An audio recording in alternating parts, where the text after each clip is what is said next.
Continuamos con este subprograma Dejando Huellas en Ti. Hoy tendremos una entrevista con uno de los mejores y grandes hombres de nuestra comunidad que están marcando la diferencia en toda nuestra comunidad internacional y localmente. Y hablamos del señor Francisco Ávila con nosotros. Qué gusto tenerlo aquí esta mañana. Buenas tardes, Nelly. Buenos días. Buenos días, Paula. Para mí es un gran placer, es un gran honor estar aquí con ustedes este día y muchísimas gracias por la invitación. Sí. Paola, ¿tiene...? Bueno, señor José, es un orgullo. Garífuna, usted ha hecho muchas labores aquí en la comunidad. Cuéntanos un poco de su trayectoria. ¿Tiene tiempo? Bueno, para mí nuevamente es un gran placer. Y en cuanto a mi trayectoria, pues yo soy oriundo de la aldea garífuna de Cristales. Cuando lo digo así, la gente queda pensando y con esa intención lo hago. ¿Y de dónde queda Cristales? Cristales es un barrio hoy de la ciudad de Trujillo. Ahí nací, viví ahí hasta los 2 meses, de acuerdo a lo que me dice mi madre. Y a los 2 meses me trasladó con mi hermano gemelo, porque tengo un hermano idéntico, a la ciudad de La Ceiba. Y crecí en la ciudad de La Ceiba, ahí hice mi primaria, crecí en La Ceiba hasta la edad de 15 años, cuando me trasladé para la ciudad de Boston con mis padres. Entonces, los primeros 15 años de mi vida los viví en Honduras.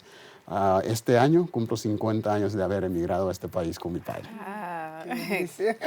Y llegando a Boston, bueno, siempre se me pregunta cómo fue mi experiencia migratoria y lo explico de la siguiente manera. El hecho de que mi experiencia migratoria es muy diferente a la mayoría de mis contemporáneos, porque llegué aquí de niño. Yo no tuve opción, solo nos dijeron nos vamos y nos venimos. Ahora, mi obligación al venir para acá era estudiar. Entonces, eso fue mi obligación y eso fue lo que me dediqué desde que llegué. En ese aspecto creo que, bueno, no es que creo, estoy seguro que no defraudé a mis padres, porque aquí terminé la secundaria y aquí también terminé la universidad. Aquí he realizado toda mi vida profesional. Y bueno, ese es un pequeño resumen y hay más, ¿verdad? Pero para comenzar. La verdad, usted es una persona muy admirable, señor José. Para nuestra comunidad garífuna estamos en un mes muy importante, en lo cual usted ha hecho tantas labores. Cuéntanos de las labores civiles que usted ha hecho aquí en los Estados Unidos. Me voy a remontar brevemente a la historia para llegar a esto, porque tiene mucho que ver con eso. Y ya dije anteriormente, tengo 50 años de estar en este país.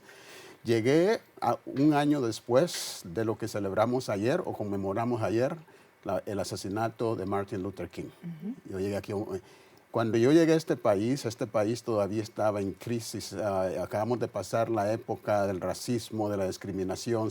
Se estaban implementando los derechos civiles que el doctor King, por lo cual falleció, lo mataron. Digo eso para decir que llegué en esa época de discriminación y lo explico de esta manera. En aquel tiempo solo habían 2 razas en este país. ¿Eras negro o eras blanco? Lo interesante es que el blanco me llamaba negro y el negro americano me llamaba extranjero, foreigner, decía. Ese rechazo, ese desprecio, es que me lleva a averiguar la historia de nosotros los garífunas, la cual nunca aprendí en Honduras. Pero ese rechazo es el que me lleva a investigar quiénes somos nosotros, de dónde originamos. Y encuentro la historia, y eso ya es cuando estoy en la universidad, porque entonces ya domino el inglés, por la cual no me llamaban extranjero, porque no hablaba inglés en aquel tiempo. Ya en la universidad domino el idioma y es ahí donde empiezo a hacer mis investigaciones. Entonces de ahí nace ese orgullo de ser garífuna. Encontré la historia, encontré que es una historia muy rica, encontré que tenemos una historia muy distinguida y le digo a las personas, y a partir de entonces no me identifiqué como hondureño, no me identifiqué como negro, sino que me empecé a identificar como garífuna. Y realicé toda mi vida profesional y cuento de que a la edad de 34 años, por ahí de 1988, hice un viaje a Los Ángeles, un viaje de negocio que había estado ahí en varias ocasiones. Esa vez me tuve que quedar durante el fin de semana. Y en ese viaje, estando en la habitación de mi hotel, empecé a reflexionar sobre mi vida. Y esa reflexión me llevó a la realización de que a los 34 años yo había logrado todos mis metas y todos mis objetivos que me había trazado personalmente. Pero al mismo tiempo, en la mente escuchaba esta voz que no me dejaba quieto y la voz esa me preguntaba, ¿pero qué has hecho por tu pueblo? ¿Qué has hecho por tu pueblo? Regresé a Dallas, Texas, donde vivía en aquel tiempo. Le conté a mi esposa y le dije lo siguiente: quiero que sepas que yo considero eso un llamado. Y quiero decirte que he decidido que voy a responder a ese llamado. Ahí empieza mi participación a defender y a promover la identidad garífuna. Eso hace 31 años. Ahora que comenzó. Entonces, todo lo que estoy haciendo ahora es esa trayectoria personal que me llevó a descubrir nuestra historia y también me llevó a entender de que pues, las bendiciones son para compartir. Y en este caso tenía que compartir, ya estaba realizado, pero tenía que dar a mi pueblo y ahí empecé a defenderlo. Y en 1991 en 1989, hace 30 años, realicé la primera reunión aquí en Nueva York para organizar la comunidad garífuna. Todavía viviendo en Texas. Eso fue el 5 de febrero de 1989, hace 30 años. Y siempre que digo eso, relato lo siguiente. Mi hija, Jasmine, que es la menor, cumplió 30 años ayer, el 4 de abril. Entonces, lo digo porque es un recordatorio que es una vida entera que he dedicado a esto. Sí. Y eso nos lleva a 1991 a organizar lo que llamamos el primer encuentro cumbre garífuna. Eso fue en Brooklyn, en julio de 1991. Y ese encuentro, el lema que le dimos fue Uala Busiganu, Garinagu Waguía. Uala Busiganu, Garinagu Waguía. No nos apenemos, no tengamos vergüenza de decir que somos garífuna. Y fue para cambiar la imagen que existía en aquel tiempo de que el estereotipo que se tenía de nosotros en nuestros países, muchos jóvenes ya no querían identificar con garífuna. Entonces, por eso le dimos ese lema. Es a partir de esa reunión cumbre que aquí en Nueva York se empieza a utilizar el término garífuna como identidad, porque eso es lo que promovemos. ¿Y a qué me refiero? En aquel tiempo se hablaba de nosotros, se nos llamaba los hondureños. En Honduras nos llamaban morenos. Nuestras comunidades nos llamaban morenales. Pero entonces nosotros por eso utilizamos ese lema, Uala Busiganu Garinagu Waguía. Entonces de ahí comienza. En 1992 realizamos la segunda cumbre garífuna en la ciudad de Los Ángeles. Lo histórico de esa segunda reunión es que ahí lo que propusimos, aquí se trataba de la identidad y el orgullo. Allá decidimos que se iba a tratar de la reintegración del pueblo garífuna. Y durante la reunión, disculpe que le interrumpa, durante la reunión, ¿quiénes fueron los personajes que estaban? El personaje, el protagonista de esa reunión acá fue el doctor Jorge Bernardes, el primer médico garífuna graduado aquí en los Estados Unidos. Y lo impresionante del doctor, que impresionó a todos, es que el doctor Bernardes llegó aquí a la edad de 8 años. Él es de allá de Mañali. Él es de Mañali, llegó.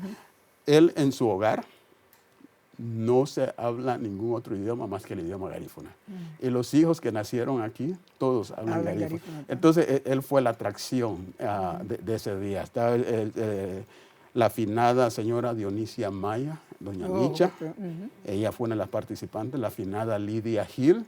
Y lo importante de ellas dos es que esa reunión la hicimos junto con lo que yo llamo la organización que creó la era moderna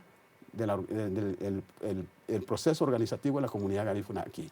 Y esa organización se llamaba Mujeres Garinagu en Marcha Pro Educación. Qué interesante. Disculpa que le interese. Está bien. Tenemos una pregunta para usted, ya que estamos en la televisión. ¿Usted ha visto algún cambio de aquellos tiempos del que usted habla a estos tiempos del 2019? Muchísimos. Sí, entre las mujeres garífunas, entre la raza garífuna. Claro. ¿Cuáles han sido los cambios positivos, negativos, que usted podría...? Bueno, ambos, pero siendo una persona optimista, me voy a enfocar en lo positivo. Seguro que sí. Y le voy a explicar, comenzar conmigo y mi generación. Y lo digo, en mi generación, ya le dije, llegamos acá, En mi generación yo puedo contar en las dos manos aquellos garífunas que fuimos a la universidad. Hoy en día no me abastan ni los pies, porque ha ido aumentando. Cada año se van recibiendo más y eso es progreso.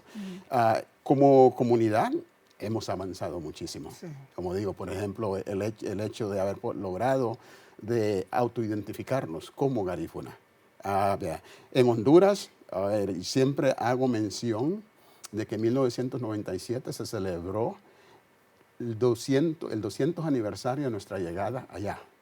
A lo que está en el mes que estamos acá. El próximo viernes es la celebración, es el 12 de abril y allá es lo que celebramos. En 1997 en Honduras realizamos esa celebración, pero lo titulamos el Bicentenario Garífuna. ¿Qué es lo importante del Bicentenario Garífuna? Es la primera celebración de un pueblo negro en todas las Américas. Tuvimos invitados de todas partes del mundo, inclusive el entonces el primer ministro de San Vicente. La primera vez que hicimos esa conexión con Honduras, el primer ministro de San Vicente llegó a Honduras. Tuvimos, como digo, representantes de todas partes.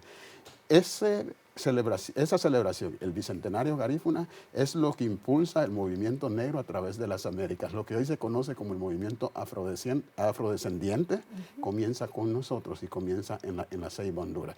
Aquí formamos la coalición garífuna a consecuencia del Bicentenario Garífuna aquí en Nueva York en 1998. ¿Cómo surge? Aquellos que trabajamos con Celio Álvarez Casildo, Odeco y todas las otras organizaciones, OFRAN en Honduras para realizar el Bicentenario. Regresamos a Nueva York y decimos, ¿y cómo continuamos esta unión, esta integración? Entonces decidimos formar una organización de organizaciones, lo que se llama una organización paraguas, llamada la Coalición Garífuna. 21 personas, 12 diferentes organizaciones formamos la Coalición Garífuna.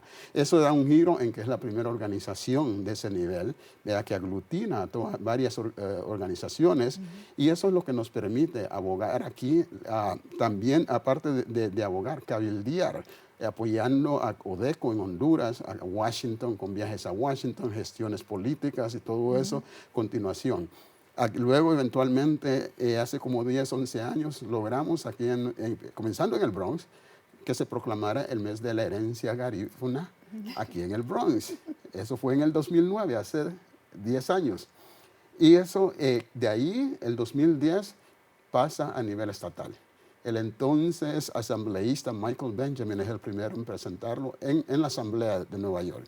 Y luego, en el 2011, se nos agrega el reverendo Díaz, que estaba de senador, y entonces se presenta la proclama en el Senado del Estado de Nueva York, así como la Asamblea. ¿Cuál es la importancia de eso? También el hecho de que él nos hace la primera invitación como pueblo garífuna. En ese tiempo llevamos 2 buses a Albany, sentados en el balcón del Senado, mientras él presentaba nuestra historia, él leía el contenido de la proclama y nosotros la recibíamos. Habíamos como 5 representantes en el centro del Senado donde la recibimos. Eso es histórico. ¿Por qué? Porque, y lo digo con orgullo, Nueva York tiene el privilegio de tener el único mes de la herencia garífuna en todo el mundo.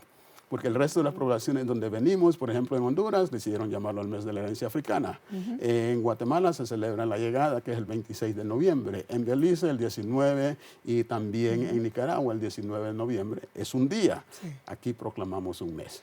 ¿Por qué el mes? Me va a preguntar. Sí, pero hace poco, como mencionó al reverendo Rubén Díaz, y hace poco, ¿verdad? Fui invitada a una reunión. Yo creo que le mandé un mensaje. Sí. Y él donó $35, $35,000, creo que a nuestra comunidad garífuna. ¿Para dónde va ese dinero? ¿Cuál va a ser el beneficio de nuestra comunidad allá en Honduras y aquí en Nueva York con ese dinero? Okay, ¿A dónde hay más prioridad? ¿Ahorita en Honduras o aquí en Nueva York? Es una buena pregunta y me da la oportunidad de aclarar ese tema. Seguro que sí. Me da la oportunidad de aclarar ese tema. Sí, el reverendo asignó lo que se llaman fondos discrecionarios. Cada concejal, él es el concejal del Distrito 18, que es donde vivo yo, entonces él apartó $35,000 para la comunidad garífuna. ¿ya? Ahora, esos $35,000 son para diferentes actividades, específicamente culturales.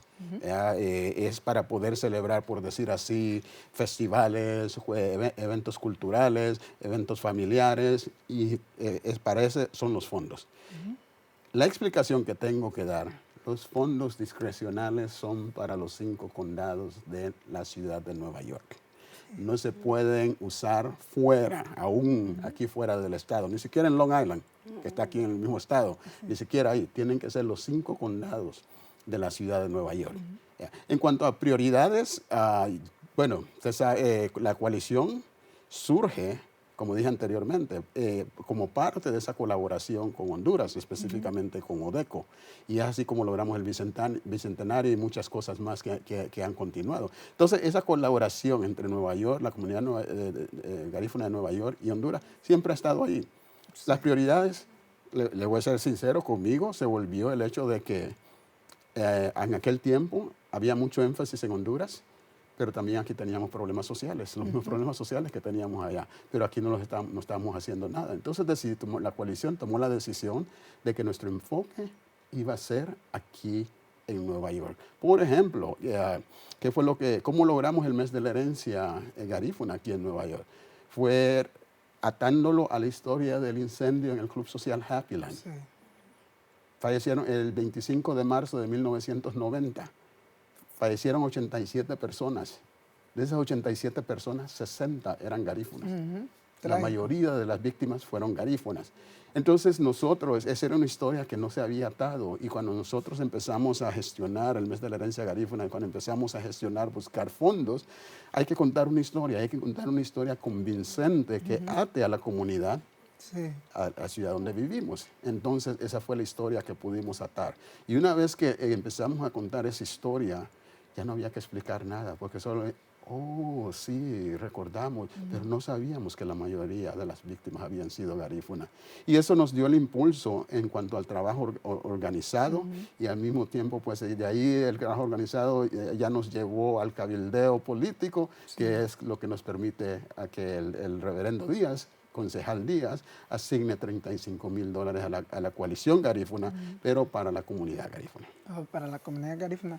Y antes de pasarle a Paola, ¿qué usted opina, verdad? Porque no podemos desentendernos de lo que está pasando ahí en la frontera. Claro. ¿Qué usted opina? ¿Usted qué cree, verdad?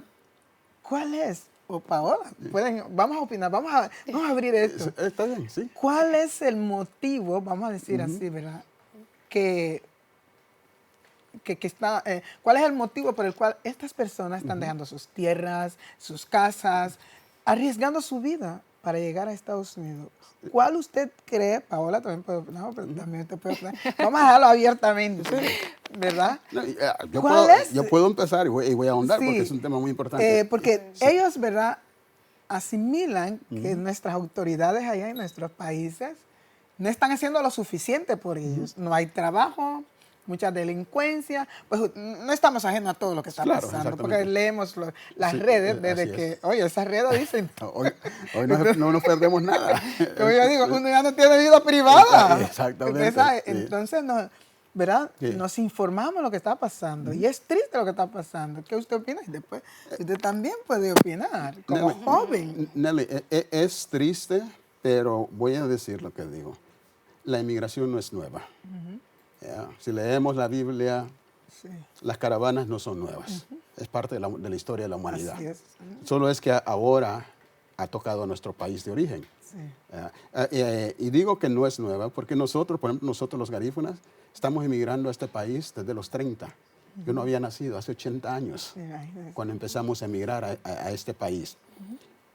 Y de acuerdo, mi madre me cuenta que la migración masiva se da durante la Segunda Guerra Mundial, que eso es entre los 40 y concluye en el 46. ¿Y por qué? Porque la guerra causa una crisis económica alrededor del mundo.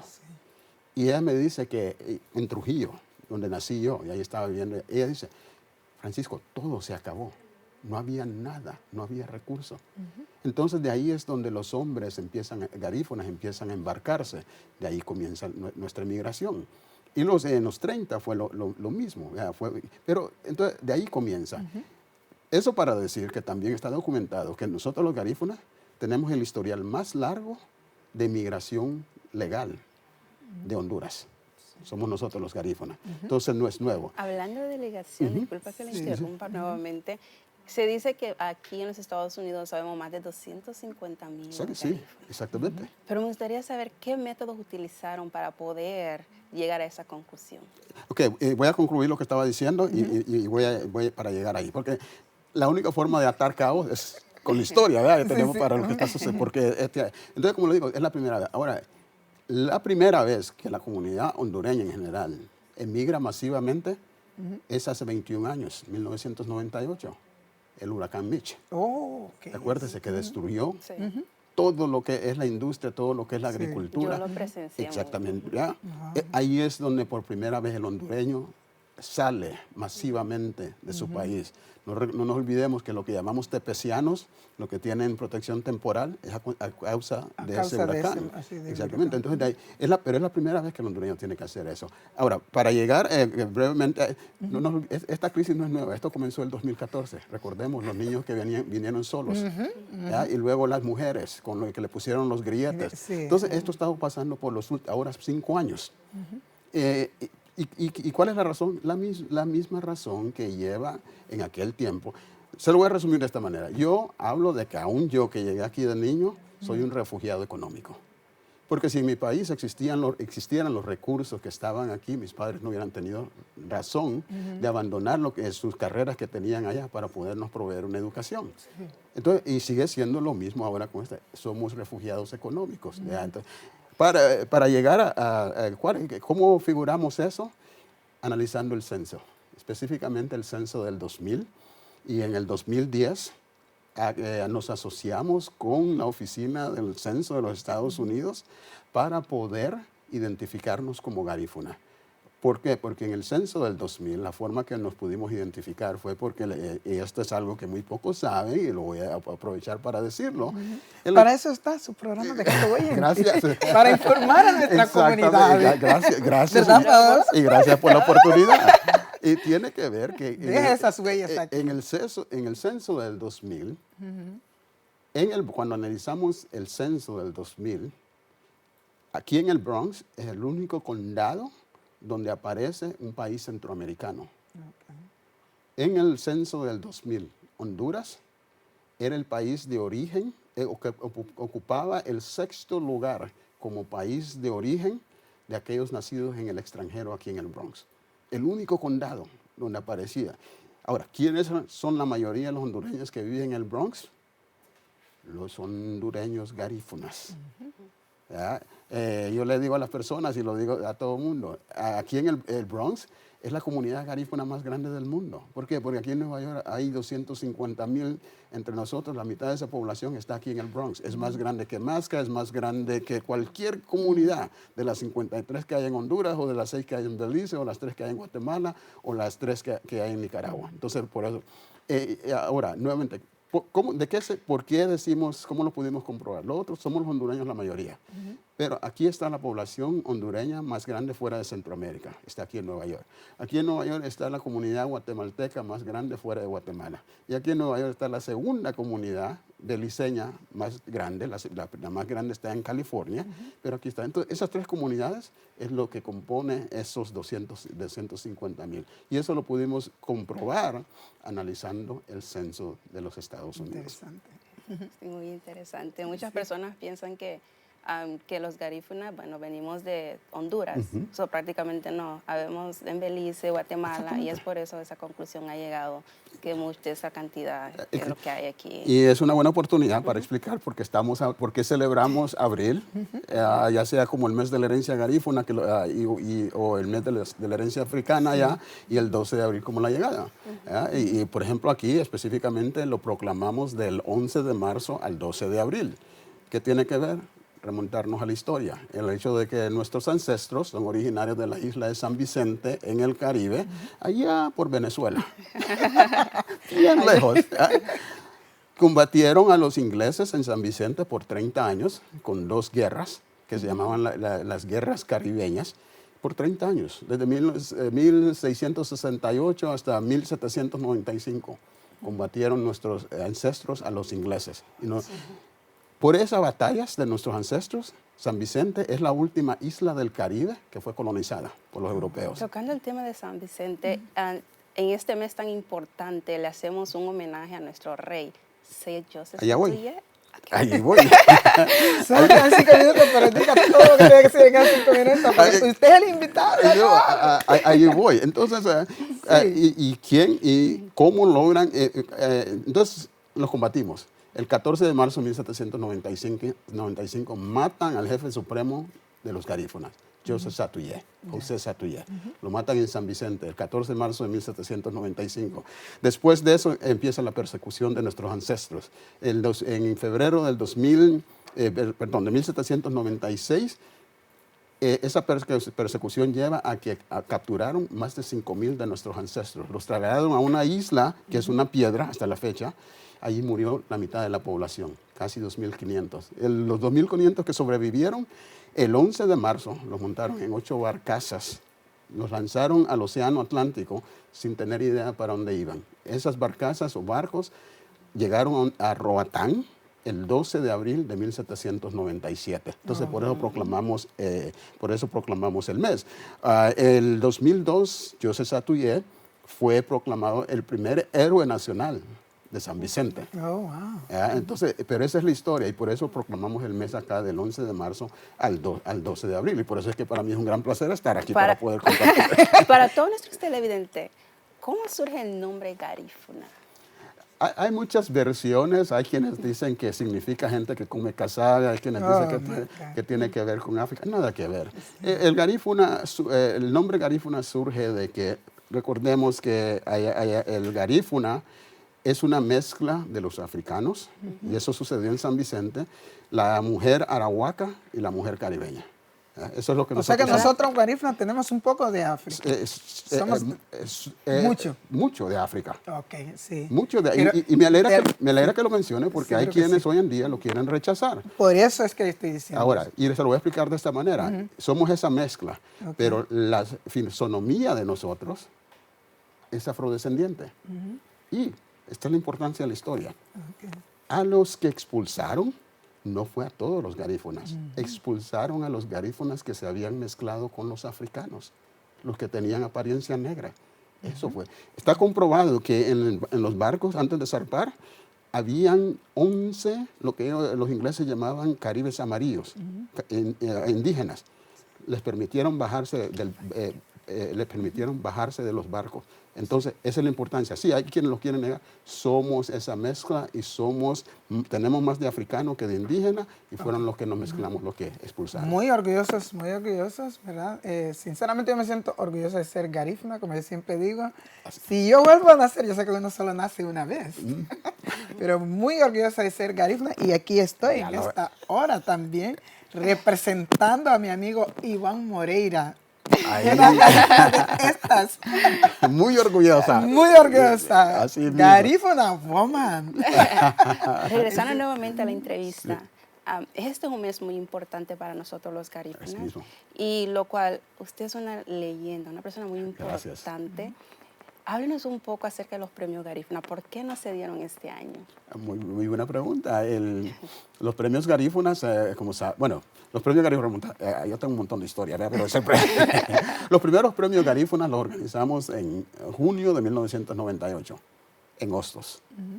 Fue la primera edición. Esa fue mi hermano y yo, y reclutamos un equipo aquí y los realizamos. ¿Y con qué intención? Era para promover la música garífuna, era para mercadear la música garífuna. En aquel tiempo, luego pasaron casi 16 años, lo volvimos a retomar en el 2016.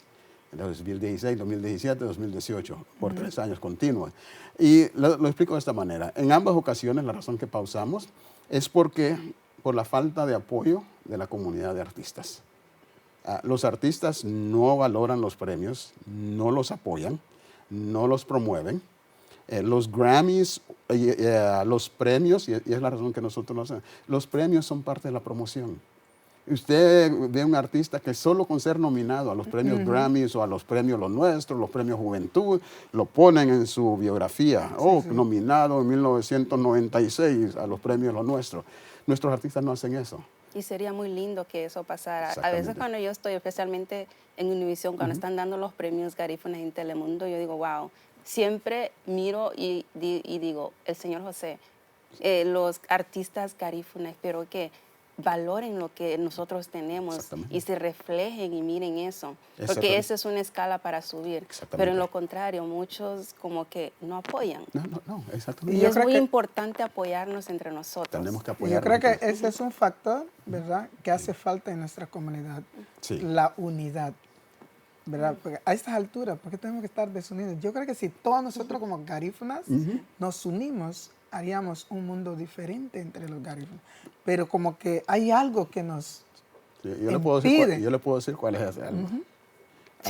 Yo lo llamo la fragmentación del pueblo garífuna.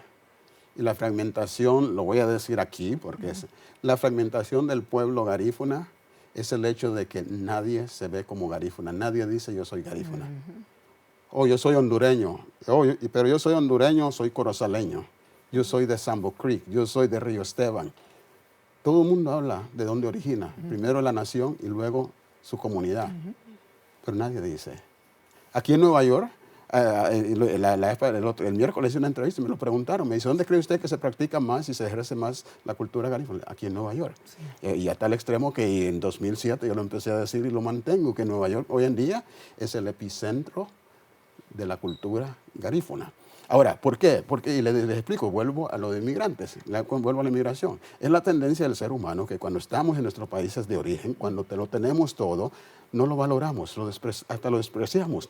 Y luego emigramos y aquí añoramos todo lo que teníamos allá. ¡Ay, cuánto me hace falta el judú! Es verdad que cuando, ¿verdad? Ha sido una bendición, porque ya nos están haciendo señales. Ha sido una gran bendición tenerlo aquí, ¿verdad? Igualmente. Francisco Gracias Ávila. por la oportunidad. Y la verdad, ¿qué podemos hacer? ¿Cuál es el último mensaje que usted manda para nuestra comunidad? ¿Qué podemos hacer para unirnos? Para dejar esas cositas de... Tú eres de Corozal, tú eres de Trujillo, tú eres... ¿Qué podemos hacer? ¿Cuál es el mensaje que ustedes quieren mandarle? El mensaje que les quiero dejar es identifiquémonos como garífuna. Garina Guaguía. Digámoslo, cantémoslo a los cuatro vientos, enseñémosles a nuestros niños a decirlo. Como les dije, yo desde que descubrí nuestra historia, yo no me identifico, al menos que me pregunten, ¿dónde naciste? Entonces ahí digo, pero de otra manera, yo soy garífuna. Y realmente cuando se lo digo a los extranjeros, what's that? Let me explain. Una última pregunta rápidamente. ¿Habrán premios Garífuna en el 2020? Porque yo he presenciado, yo he estado ahí y es normalmente un evento muy lindo, muy hermoso. Van a ver. Porque ahora está la inquietud, ay, es el mejor evento que hemos asistido, nos hace falta. Pero ya tenía mi traje. Por eso le pregunté hace poco. ¿Por qué no dejando huellas ahí entrevistando, hablando de los malos, peores vestidos? Los premios de la música garífuna van a volver. En otro formato, pero van a volver. Y aquí mismo usted va a venir a... Aquí va a ser la primicia. Así es. Será un honor. Será un honor tenerlo aquí. Para nosotros, para mí también. Gracias por la sí. oportunidad de dirigirme a la audiencia de Dejando Huellas. Es un placer, es un gran honor compartir toda la información. Okay, muchísimas gracias. Así que es un placer, señor Francisco. Espero volverlo a ver nuevamente. Sí, muchas gracias un por placer. el tiempo que usted toma para estar aquí en Dejando Huellas. Dejando sus huellas.